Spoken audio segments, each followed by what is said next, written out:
Welcome to the Slop Temple. We pray this video helps. You start by opening Google Translate and granting permissions so the app can hear and see text. This is essential.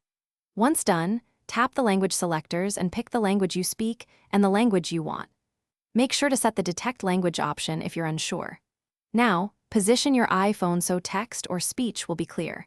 The app responds better to steady framing and moderate volume, which improves accuracy and reduces back-and-forth corrections.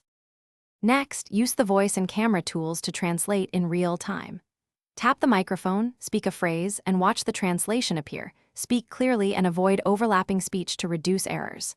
For written text, switch to camera, aim at the words, and let the app scan. Hold steady and move slowly for precise OCR. For a back-and-forth exchange, use conversation mode.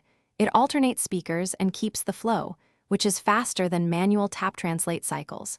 Finally, save important translations by starring them so you can reuse them offline. This is handy for travel. Once translated, use copy or share to paste into messages or email. This saves time when you need to send a phrase.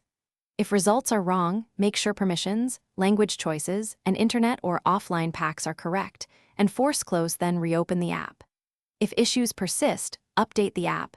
That often resolves recognition and accuracy bugs. Thanks for watching.